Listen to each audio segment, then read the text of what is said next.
What's up, guys and gals? Welcome to the Northeast Florida fishing forecast for the summer months. As you know, the water temperatures are now rising rapidly, whereas early May, water temperatures were down to 72. At the time of this filming, June 8th, they're now 81 here in Jacksonville Beach, Florida. Let me turn you around so you can see where we're at. We're here next to the nearly refinished, redone, reconstructed Jacksonville Beach Pier.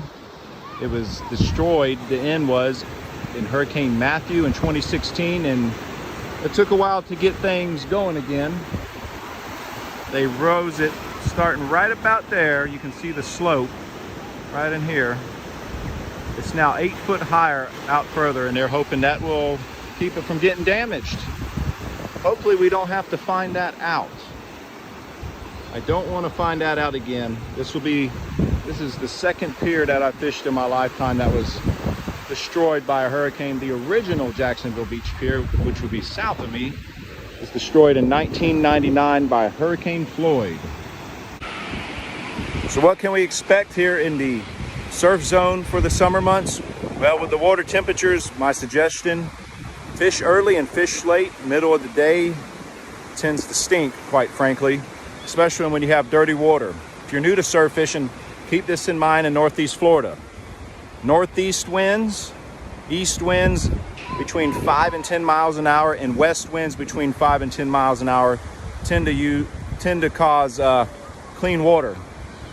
Anything out of the south, southwest, you're looking at filthy water, which is what we have now. We have southwest winds 15 miles and higher gusts, and it has completely dirtied up the water behind me. So what that means for surf fishermen, stingrays, catfish, and sharks. But if you have clean water and fish in the morning, guys, you can still catch whiting. There's an occasional pompano around. The speckled trout and redfish are showing up along with black drum. And when the pier gets open, if you live in this area, you'll catch all of those, plus flounder and sheephead, and off the very end, kingfish. What are you going to use for bait? Well, as the mullets start cruising our beaches, you guessed it, finger mullet's the best way to go for the trout and reds and flounder. I use a simple Carolina rig, usually with an ounce and a half egg sinker, about an 8-inch leader, and a number 4 wide bend hook, usually 20-pound leader, and we fish very shallow. We throw in the sloughs along the beach because the first thing in the morning, the trout and the redfish tend to hang out in those areas. If you fish during the middle of the day, you're probably not going to get quite as much unless you're fishing along the inlets here. You got Volano Inlet. North of me, you got Huguenot Park, Hanna Park. You got Fort Clinch. Areas with structure tend to hold fish throughout the day, but pretty much throughout the beach during the day, not so much. So you want to fish early morning or right before dark. And if the beach fishing isn't your thing, well, you can go into our river where there is an abundance right now of flounder, mangrove snapper, redfish, speckled trout. Look for areas with broken pilings, structure. Pretty much the river, anywhere you find structure, you're going to find fish, guys. Same thing applies, though. I would recommend fishing early and late.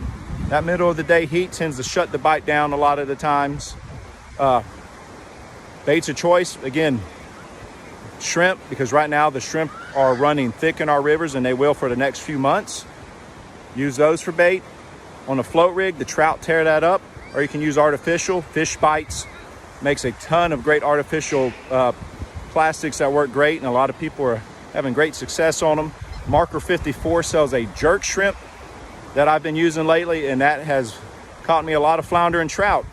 And I think if you use it, you'll catch them as well. The mangrove snapper, they'll eat pretty much the same. Smaller mullet, small live shrimp, small mud minnows. Just be aware, you get into areas where you're catching a lot of 5 and 6 inchers, move on, because they tend to school, and when you find a school of bigger fish, you tend to catch mostly bigger fish. So keep that in mind. And the flounder, of course, any type of structure, any type of drop-offs, creek mouths, anywhere where you have pretty consistent water flow that maybe creates an eddy behind it, those flounders sit and ambush their prey. And literally anything that moves that you drag across their face, flounder tend to eat. And there have already been some monster flounder caught in this Northeast Florida area. Just at the start of the summer, there was a 12-pounder caught in St. Augustine just last week, guys. So there's a 12-pounder around. Wouldn't be shocked to see another 12-pounder. And if inshore isn't your thing, you got a boat, you know where to go. Just go off the beach and you will catch pretty much all the kingfish you want. Right now they are full bore. They're catching quite a few kings. There's pogies all over the beach. The only thing that's going to change that, guys, is if we get a thermocline from too much west wind, and then next thing you know, that water drops down to 70. You're going to have to find the areas where the water's still warm. So let's hope that doesn't happen. Along with the kings, there's going to be jack crevalle, tarpon, and plenty of sharks. If you follow the shrimp boats, you'll catch all the sharks you want, and your mussels will be thanking you later when they can't move. But that's all we got up here for the Northeast Florida area, guys. The summer tends to be a little bit trickier than the spring and fall. It's very much dependent on early morning and late afternoon bites. The only time I really will fish in the middle of the day is if we have cloud cover or if a thunderstorm goes through. If you've experienced the thunderstorm bite, at least up this way, after a thunderstorm passes, the fish tend to go nuts. Especially the kingfish off the end of the pier, redfish, trout. I've caught numerous redfish and trout directly after a thunderstorm. That pressure drops and then rises and it gets them feeding. But if you have any questions or comments about this area, feel free to leave them in the YouTube comment section and I'll answer all of them. And we have other videos as well, guys, showing the baits we use. And we have a weekly surf fishing report twice a week for the Northeast Florida area with what's biting and the water temperature and what to expect. Thanks for watching.